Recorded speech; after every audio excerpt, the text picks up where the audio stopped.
여러분 안녕하십니까? 말씀으로 하루를 여는 천수답의 새벽 묵상입니다. 오늘은 사도행전 25장을 정오심이라는 제목으로 묵상합니다. 진실은 외면하고 거짓과 모함으로 일관된 유대인들의 사도를 향한 정오심은 도대체 어디서 출발한 것일까요? 자신들의 목적을 이루고자 양심의 소리마저 무시하며 악의적인 계획을 꾸미는 그 이유는 무엇일까요?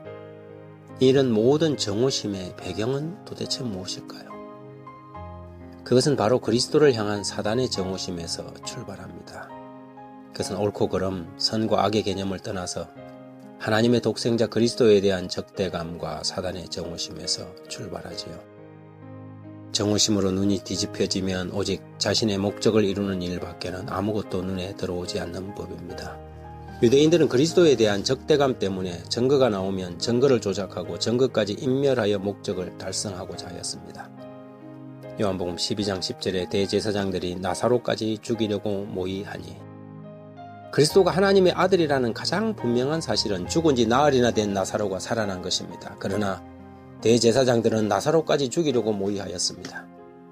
그리스도 편에서 복음을 충실하게 전하고자 하는 모든 복음의 사신들은 동일한 대접을 받을 것입니다. 그리스도에 대한 적대감과 정오심은 세상이 존재하는 한, 그리고 사단이 받을 최후의 심판 때까지는 유지될 것이지요. 사도행전 25장 1절부터 보면 베스도가 도임한 지 3일 후에 가이사라에서 예루살렘으로 올라가니 제사장들과 유대인 중 높은 사람들이 바울을 고소할세 베스도의 호의로 바울을 예루살렘으로 옮겨 보내기를 청하니 이는 길에 매복하였다가 그를 죽이고자 함이라라. 베스도는 펠릭스 후임으로 로마의 행정관이 되어 부임한 총독이었습니다. 펠릭스 때에 변호사를 동원하고도 뜻을 이루지 못한 유대인들은 바울을 이송하는 과정에서 매복하였다가 죽이고자 신임 행정관에게 바울을 예루살렘으로 이송해 줄 것을 요구한 것입니다. 하지만 다행히 베스도는 그런 면에서는 원칙주의자였습니다. 내가 대답하되 무릇 피고가 원고들 앞에서 고소사건에 대하여 변명할 기회가 있기 전에 내어주는 것이 로마 사람의 법이 아니라고 그는 대답하였지요. 하지만 처음 부임한 총독에게 처음부터 유대인들과 충돌하는 것은 그에게 적지 않은 부담이었나 봅니다. 그래서 가이사라로 내려가서 바울에게 예루살렘으로 올라가 사내린 앞에서 설 것인지 물었습니다. 그러자 불과 20여 년 전 자신이 보는 앞에서 자신과 유대인들이 스데반에게 저지른 만행을 기억하고 있는 바울은 동족의 판단 대신 로마의 시민권자로서 가이사에게 재판받기를 요구하였지요. 사도행전 431페이지에는 이렇게 기록되어 있습니다. 이리하여 고집과 독선에서 나온 증오 때문에 다시 한번 하나님의 종은 이방인의 보호하심을 받을 수밖에 없었다. 선지자 엘리야가 구조를 받기 위하여 사르밧 과부에게로 도망한 것과 복음의 사신들이 유대인들을 떠나 이방인들에게 그들의 복음을 전하려고 간 것은 동일한 정오심 때문이었다. 그리고 그 정오심을 이 시대에 살고 있는 하나님의 백성들도 당해야 한다.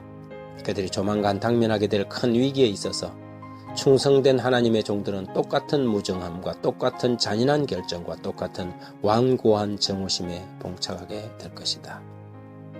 영적인 싸움이 벌어지는 신앙의 영역에서는 가장 절친한 친구가 가장 극악한 대적이 되고 형제 자매가 원수가 되지요. 그래서 예수께서는 사람의 원수가 자기 집안 식구라고 마태복음 10장 36절에서 말씀하셨습니다. 교회는 하나님의 말씀으로 무장되어 철저히 그리스도의 피 묻은 깃발 아래 설 사람들과 거듭나지 못하고 교회 안에서 원수의 도구가 될 사람들로 점점 분리되고 있습니다. 자기도 모르게 이기심과 교만 그리고 인간적 허영을 키워온 사람들은 종래의 원수의 편에서 하나님의 백성들을 잔해하는 사단의 가장 효과적인 도구들이 될 것입니다. 이런 사람들은 결국 자기도 천국에 못 들어가고 남도 못 들어가게 하는 사람들이지요. 화 있을진저 외식하는 서기관들과 바리새인들이여, 너희는 교인 하나를 얻기 위하여 바다와 육지를 두루 다니다가 생기면 너희보다 배나 더 지옥의 자식이 되게 하는도다. 하나님, 우리 안에 바리새인 같은 이기심은 없는지 그런 마음 제거해 주십시오. 양심의 소리는 거부당하고 이왕이 복음을 위하여 내던 열심이 그것을 파괴하는 포갑이 되지 않도록 날마다 자신을 살피고 성령께 굴복하는 그런 사람 되게 주십시오. 남을 나보다 더 낫게 여기게 해주시고 오늘 하루가 주어진 마지막 날인 것처럼 최선을 다하는 그런 하루 되게 해 주시길 예수님의 이름으로 기도합니다. 아멘.